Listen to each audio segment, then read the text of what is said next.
오늘은 책 읽기 좋은 날.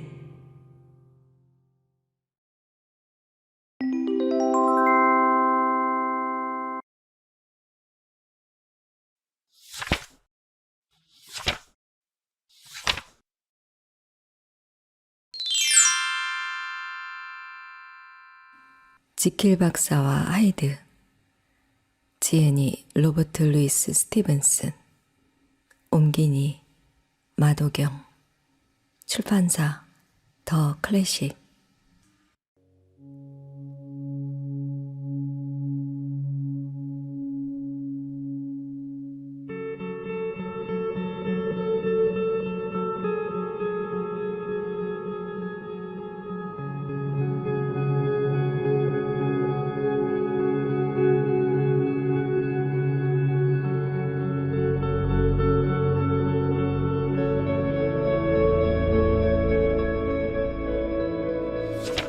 안녕하세요. 책 읽기 좋은 날입니다.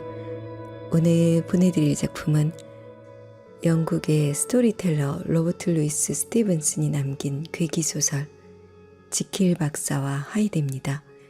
인간 본성의 양면성을 가장 잘 표현한 작품으로 1886년에 출간되어 6개월 만에 3만 부가 팔릴 정도로 인기가 있었습니다. 또 영화, 뮤지컬 등 다양한 매체로 재탄생되어 큰 명성과 사랑을 받고 있습니다.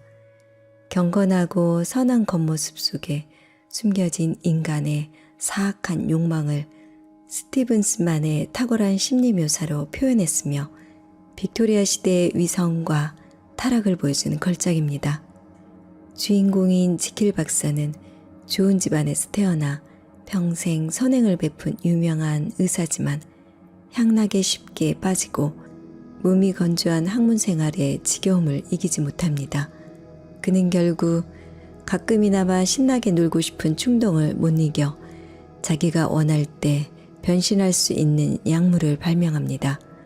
그 약을 들이켜면 악마적 본성이 망토를 껴입듯이 지킬 박사의 몸을 에드워드 하이드의 몸으로 바꿉니다. 하이드의 몸으로 제멋대로 사고를 치다가 그게 실증나면 다시 지킬의 몸으로 돌아옵니다. 그리고 경건한 마음으로 지난 악행을 회개하고 선행으로 지난 잘못을 보상하는 이중적인 삶을 즐기죠. 이렇게 충동적인 행동을 지속적으로 하면서 지킬과 하이드는 주객이 전도되고 맙니다. 하이드가 저지르는 악행은 점차 심해지고 하이드에서 지킬로 돌아오는 것이 힘들어지면서 지킬은 이중생활의 회의감을 느끼게 됩니다. 그럼 지금부터 책 속으로 들어가 보도록 하겠습니다. 영상이 마음에 드시면 구독, 좋아요 잊지 마세요. 즐거운 시간 되세요.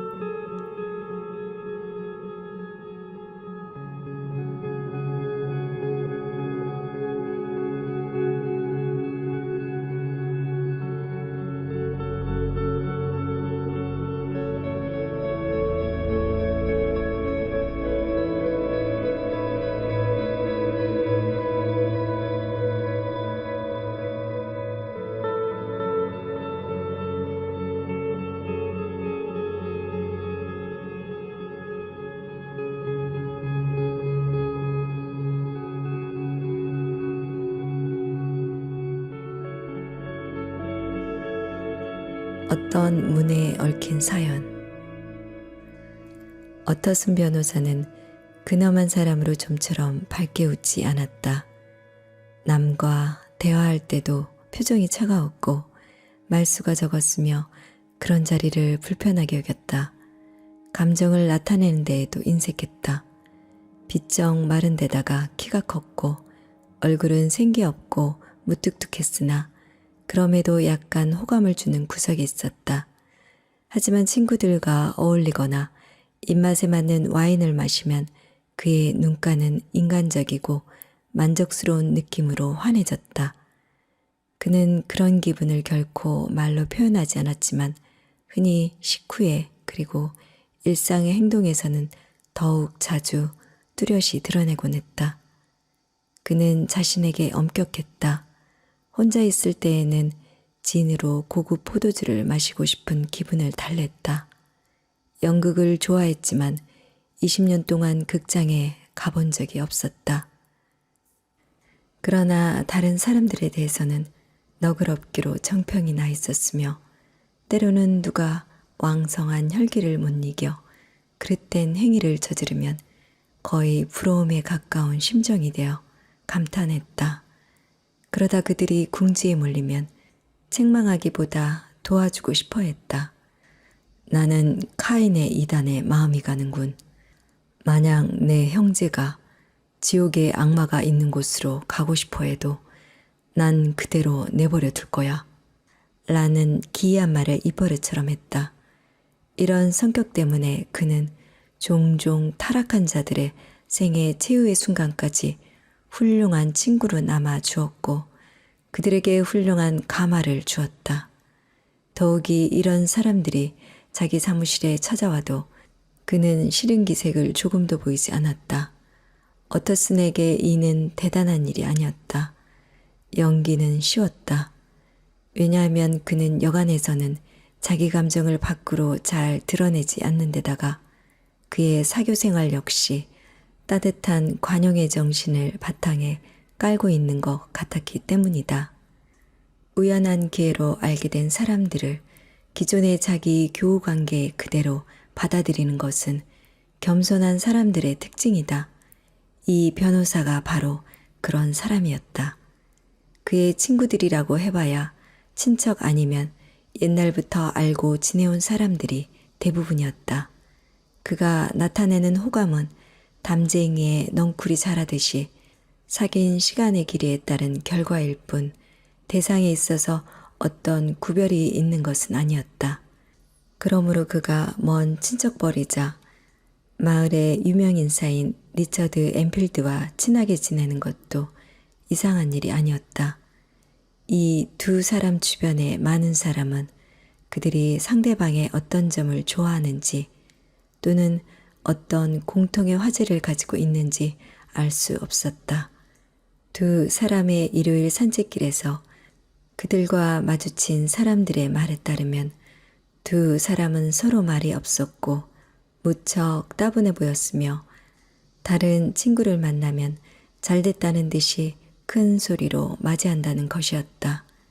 그런데도 두 사람은 이 짧은 소풍을 대단히 중요하게 여겼고 일주일의 행사 중에서 가장 중요한 행사로 끔찍히 아꼈다. 그들은 이 산책을 방해 없이 즐기기 위해 다른 즐거운 일이 생겨도 제쳐놓았고 긴급한 용무마저 무시했다. 어느 날 두 사람은 산책을 하던 중 우연히 런던의 어느 번화가 뒷골목으로 접어들었다. 그 거리는 좁고 비교적 한산했지만 평일에는 장사꾼들로 붐비는 곳이었다. 그 거리의 주민들은 모두 잘 사는 것 같았다. 그러나 더 잘되기를 바라며 치열하게 경쟁했고 번 돈에서 남는 것은 손님에게 추파를 던지는데 모두 쏟는 듯했다. 그래서 상점들 앞에는 마치 미소를 지으며 줄 서 있는 종업원들처럼 손님을 유인하는 듯한 분위기가 거리를 따라 이어져 있었다. 평소의 화려한 모습을 감추고 있는 비교적 인적이 드문 일요일조차 이 거리는 너저분한 이웃과 대조되어 숲속에 불이 난 것처럼 빛났다. 가게들의 덤부는 새로이 페인트 칠되어 있었고 잘 닦인 노쇠 간판은 번쩍번쩍 윤이 났으며 거리 전체가 깨끗하고 밝은 분위기로 넘쳐 보행자들의 눈을 즐겁게 해주었다. 모퉁이에서 동쪽을 향하는 왼쪽 길로 두 번째 집에 이르면 점포의 열은 끊어지고 정원으로 둘러싸인 저택의 입구가 나왔다. 이 지점에 지붕박공이 길 쪽으로 튀어나와 있는 불길한 분위기를 자아내는 건물 한 채가 서 있었다. 그 건물은 2층이었다. 창문은 보이지 않았다. 아래층에 단 하나의 출입구만 있을 뿐 건물 전면에도 창문 하나 없이 빛바랜 밋밋한 벽으로만 되어 있었다. 어느 모로 보아도 그 집은 오랫동안 방치해둔 흔적이 역력했다. 초인종이나 문 두드리는 새붙이도 달려있지 않은 현관문은 페인트 칠이 벗겨져 너덜너덜하고 녹슬어 변색돼 있었다. 동네의 불황자들은 후미진 곳에 몸을 숨기고 문짝에 성냥을 그어댔으며 어린아이들은 입구의 계단에서 가게놀이를 하며 놀았고 학교에 다니는 사내아이들은 정문에 붙어있는 격자형 나무 흠 사이의 쇠시리에 칼자국을 내놓곤 했다. 그런데도 거의 20-30년 동안 이런 뜨내기 손님들을 내쫓거나 그들이 망쳐놓은 곳을 수리하는 사람은 한 사람도 없었던 것 같았다. 엔필드와 어터슨 변호사는 이 뒷골목의 맞은편에서 걸어오고 있었다. 두 사람이 골목 입구에 이르렀을 때 엔필드가 지팡이를 들어 그 문을 가리켰다. 저 문을 주의 깊게 본 적이 있습니까? 그의 길동무가 긍정의 표시를 하자 그는 제 생각이지만 저 문은 아주 이상한 사건과 관련이 있어요. 하고 덧붙였다. 그래? 어터슨이 약간 놀란 목소리로 물었다. 그게 뭔가? 어떤 이야기냐 하면요. 엔필드가 이야기하기 시작했다. 제가 아주 먼 데 갔다가 집으로 돌아오는 길이었어요. 캄캄한 겨울 새벽이었는데요. 한 3시쯤 되었을 겁니다. 글자 그대로 아무것도 없는 동네를 지나가고 있었죠. 거리도 온 시민들도 다 잠들어 있었어요. 거리에는 가로등만이 무슨 행렬을 맞이하듯 환하게 켜진 채 교회당처럼 텅 비어 있었죠. 나중에는 경찰관이 한 명이라도 보이면 얼마나 좋을까 하는 생각이 간절해지더군요. 그때 제 눈에 갑자기 두 사람의 모습이 들어왔어요. 한 사람은 체구가 작은 사내였는데 동쪽을 향해 성큼성큼 빠른 걸음으로 걸어가고 있었어요. 또 한 사람은 8살에서 10살쯤 되어 보이는 여자아이였는데 저기 교차로 쪽으로 열심히 뛰어가고 있더군요. 선생님, 두 사람은 당연히 길모퉁이에서 부딪힐 수밖에 없었지요. 이 이야기에서 가장 끔찍한 사건이 바로 그 다음에 일어났어요.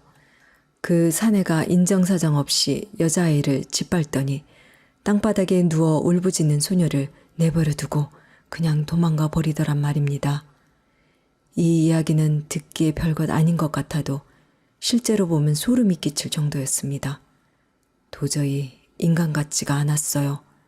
그것은 악마 같은 짓이었습니다.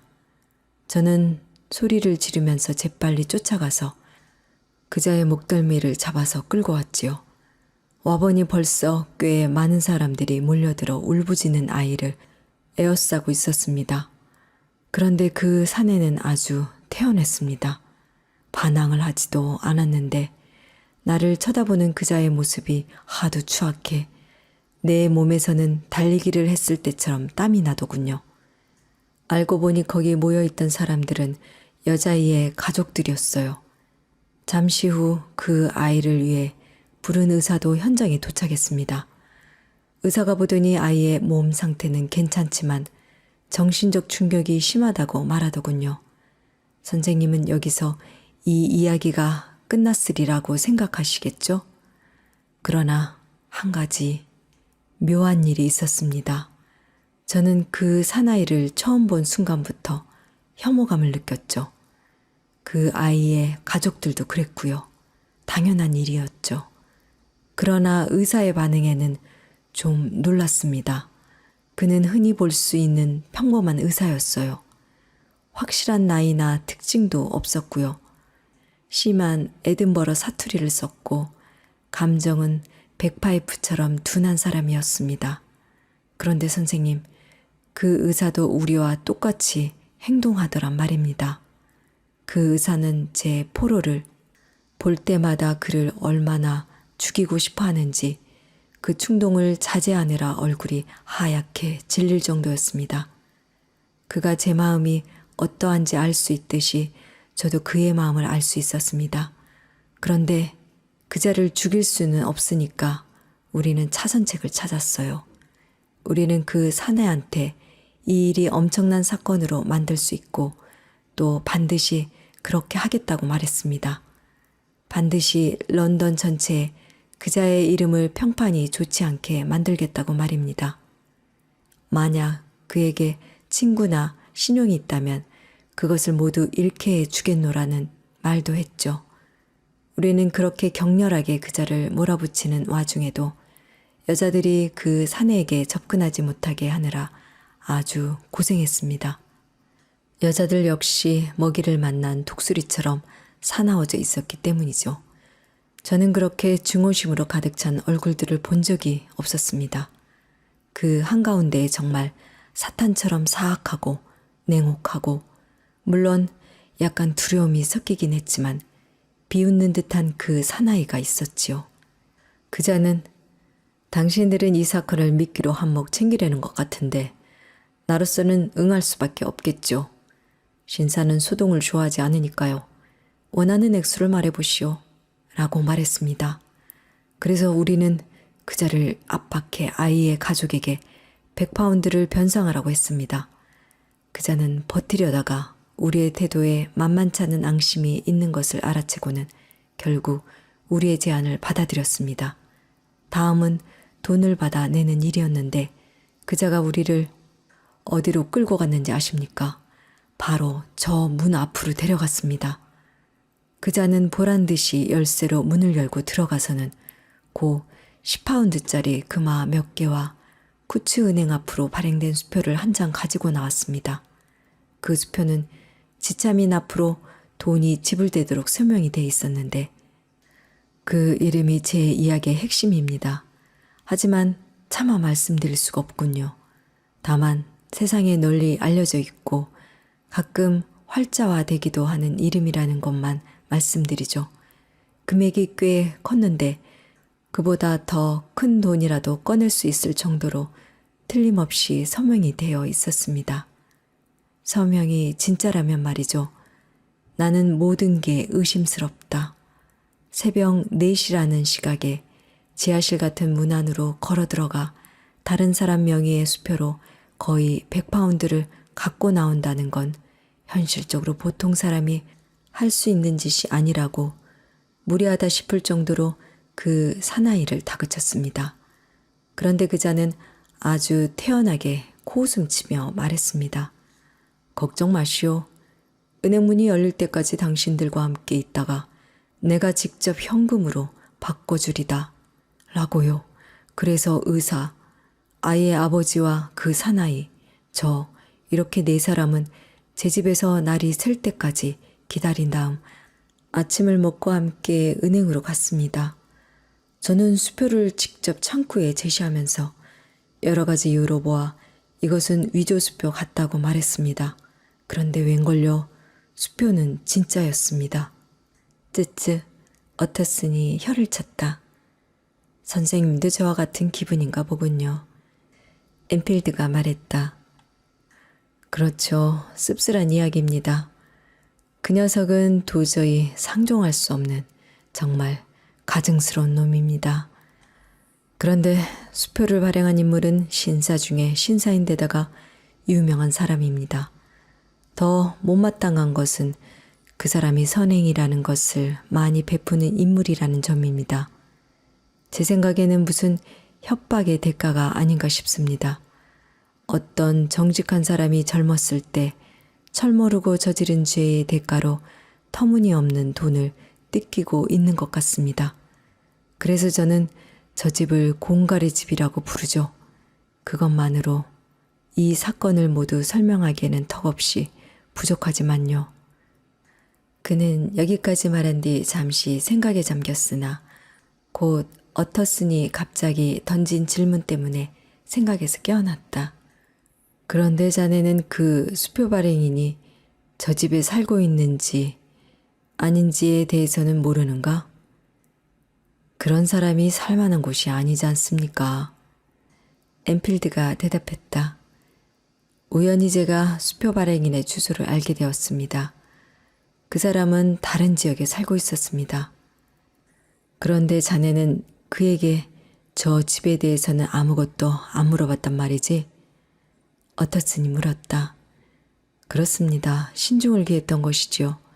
하고 엔필드가 대답했다. 저도 묻고 싶은 마음이 간절했지만 아무래도 마지막 심판의 날 같은 분위기가 될까봐 물어보지 않았습니다. 일단 질문을 시작하면 하나의 돌을 굴리는 것처럼 되니까요. 조용히 산 꼭대기에 앉아 있다가 돌을 굴리면 그것이 다른 여러 돌을 굴리고 그러다가 생각지도 않게 평범한 사람이 자기 집 뒷뜰에서 그 돌에 머리를 맞을지도 모르죠. 그러면 그 사람 가족들은 성을 바꿔 다른 아버지와 살게 되잖아요. 선생님, 저의 생활 신조는 이렇습니다. 경제적으로 어려운 사람에게는 되도록 질문하지 않는다. 매우 좋은 신조로군. 어터슨 변호사는 말했다. 하지만 저는 직접 그 집을 조사해봤죠. 엔필드가 말을 이었다. 그 집은 집 같지가 않았습니다. 그 문 외에 다른 문은 없었고 이 사건의 주인공인 그자가 아주 가끔 드나드는 것 말고는 출입하는 사람도 없더군요. 2층에 창문 3개가 골목으로 나 있었지만 아래층에는 창이 없습니다. 그리고 2층의 창문들은 항상 닫혀 있고 깨끗합니다. 굴뚝이 하나 있는데 평소에 연기가 나고 있는 것으로 보아 누군가가 그 집에 살고 있는 것이 틀림없어요. 하지만 확실하지는 않아요. 왜냐하면 그 거리에는 많은 건물이 빽빽히 들어차 있기 때문에 어디서부터 어디까지가 한 집인지 알 수가 없거든요. 두 사람은 또 한참을 말없이 걸었다. 잠시 후 어터슨이 입을 열었다. 엔필드 군, 자네는 좋은 신조를 가지고 있군. 네, 저도 그렇게 생각합니다. 그렇지만 묻고 싶은 게 하나 있어. 어터슨 변호사는 말을 이었다. 아이를 짓밟은 사내의 이름을 알고 싶어. 글쎄요, 말씀드려도 해로울 건 없겠죠. 그는 하이드라는 사람이었습니다. 엔필드가 말했다. 어떻게 생겼나? 설명하기가 쉽지는 않아요. 외모는 어딘가 좀 이상한 구석이 있어요. 사람을 기분 나쁘게 하고 아주 밉살스러운 데가 있어요. 저는 그렇게 거부감을 느낄 정도로 혐오스러운 사람을 본 적이 없습니다. 그런데 왜 그런 기분을 느끼는지 까닭을 모르겠어요. 그자는 어딘가 기형인 것 같기도 해요. 물론 꼭 집어서 말할 수는 없지만 좌우간 그런 느낌을 강하게 주는 놈입니다. 어딘가 특이하게 보이기는 한데 무엇이 특이한지 콕 찍어서 말할 수가 없단 말입니다. 안 돼요, 선생님. 설명하기가 어려워요. 제 기억력이 나빠서가 아닙니다. 지금도 그자의 모습을 생생히 떠올릴 수 있거든요. 어터슨은 다시 말없이 좀 더 걸었다. 무언가 깊은 생각에 잠긴 것 같았다.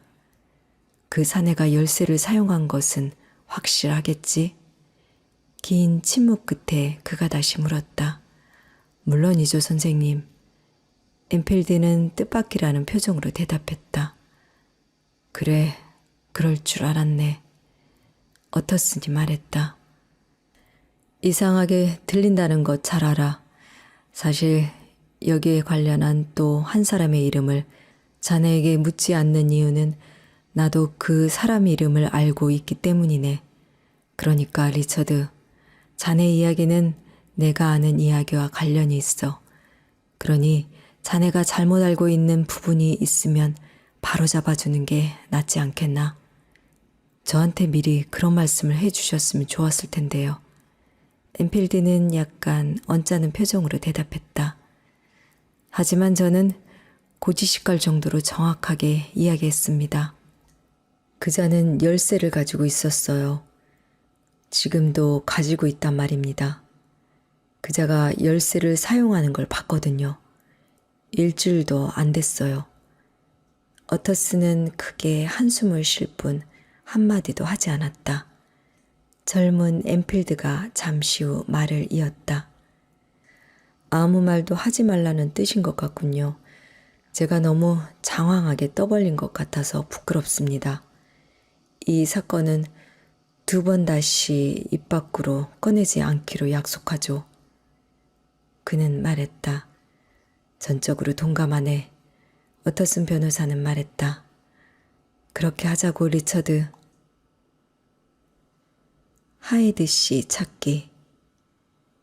그날 저녁 어터스는 우울한 기분으로 혼자 사는 자기 집으로 돌아왔다.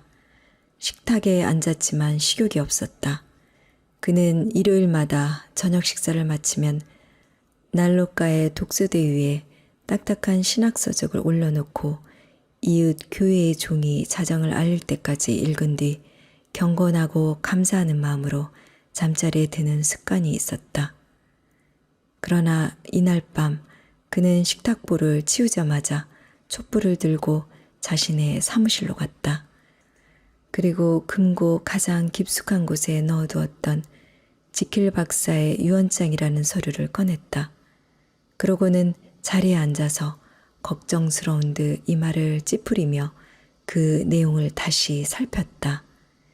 유언장은 어터슨이 쓴 것이 아니라 의뢰인이 자필로 쓴 문서였다. 지금은 이미 작성된 것이라 어터슨이 보관하고 있지만 작성할 당시만 해도 그는 작은 협력조차 거절했다. 유언장에는 의학 박사이며 민 법학 박사, 왕립 학사원 회원인 헨리 지킬이 사망할 경우 그의 전 재산은 그의 친구이며 은인인 에드워드 하이드에게 넘어간다고 명시돼 있었다. 그뿐만 아니라 지킬 박사가 3개월 이상 실종 또는 이유 없이 부재하는 경우에도 에드워드 하이드는 지체 없이 헨리 지킬의 후계자가 되며 그는 박사 집의 하인들에게 약간의 돈을 지불하는 것 외에 아무런 부담 내지 의무를 지지 않는다고 명시돼 있었다. 이 문서는 어터슨 변호사에게 오래전부터 눈에 가시였다. 그는 변호사로서 그리고 세상의 합리적이고 관습적인 면을 존중하는 인간으로서 상식을 벗어난 일은 천박한 것으로 여겼으므로 이 문서는 그의 감정을 상하게 했다. 게다가 자신이 하이드라는 사람을 전혀 모른다는 사실 때문에 그의 분노는 더욱 커졌다. 한데 이제 갑작스런 사태의 전개로 그는 그자를 알게 되었다. 어떤 사람에 대해 그 이름 외에 아무것도 모를 때에는 그것만으로도 기분이 나빴다. 그런데 그 이름에 여러 가지 가증스러운 성격이 덧붙여지기 시작하자 더욱 불쾌했다. 오래전부터 그의 눈을 혼란스럽게 하고 자꾸 모습을 바꾸며 손에 잡히지 않던 안개 속에서 갑자기 뚜렷한 악마의 모습이 튀어나왔던 것이다. 미친 짓인 줄 알았지. 어터스는 그 지긋지긋한 서류를 금고 안에 다시 넣으면서 수치스러운 일이 일어날 것 같아 걱정되는군 하고 중얼거렸다. 그는 촛불을 입으로 불어 끄고 커다란 외투를 걸친 다음 의학의 전당인 카벤트리 광장 쪽으로 걸어갔다. 거기에는 그의 친구이자 위대한 박사인 내년의 집이 있었다. 그는 거기서 때로 몰려오는 환자들을 치료하고 있었다. 사정을 아는 사람이 있다면 그 사람은 내년밖에 없지. 어터스는 그렇게 생각했던 것이다. 근엄한 집사가 그를 알아보고 반갑게 맞이했다. 어터스는 기다릴 필요도 없이 곧장 현관에서 식당으로 안내되었다. 그곳에서는 내년 박사가 포도주를 놓고 혼자 앉아 있었다.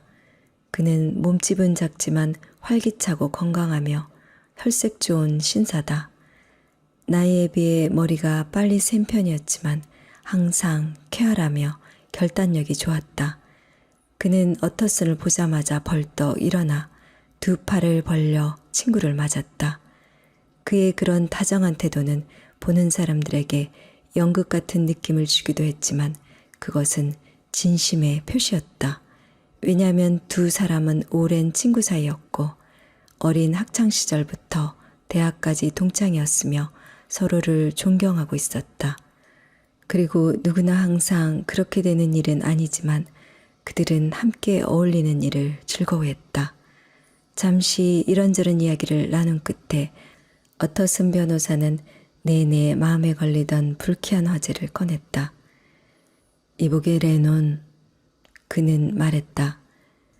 자네와 나 정도라면 헨리 지킬에게는 가장 오래된 두 친구라고 할 수 있겠지? 내 친구들이 더 젊었으면 더 좋을 텐데 말이야. 레논 박사는 소리내어 웃었다. 나도 그 말이 맞는 것 같네. 그런데 그게 어째서? 요즘엔 그 친구를 자주 만나지 못했어. 정말? 어터슨이 말했다. 난 또 같은 의사라 자주 보는 줄 알았지. 옛날 얘기지. 레논 박사가 대답했다. 하지만 헨리 지킬이 내 눈에 희한한 사람으로 변한 지가 10년이 넘었네. 그 친구는 이상해졌어. 머리가 이상해졌다고. 물론 옛 우정 때문에 그 친구에게 관심을 계속 두고 있지만 요즘에는 통 만난 적이 없어. 그런 비과학적인 헛소리를 자꾸 하면 데이먼과 피티어스라도 갈라설걸. 박사는 갑자기 얼굴을 붉히면서 말했다. 약간 화가 난 듯한 친구의 말에 어터슨은 오히려 조금이나마 마음이 놓였다. 두 사람이 학문적인 일로 다소 의견 차이가 있었나 보다 하는 생각이 들었기 때문이다. 그리고 어터슨은 재산 양도 문제를 제외하고는 학문적인 정렬이 별로 없었으므로 그 이상 악화되지는 않겠지 하는 생각도 했다. 그는 친구가 평정을 되찾을 때까지 잠시 기다렸다가 묻고자 했던 질문을 꺼냈다.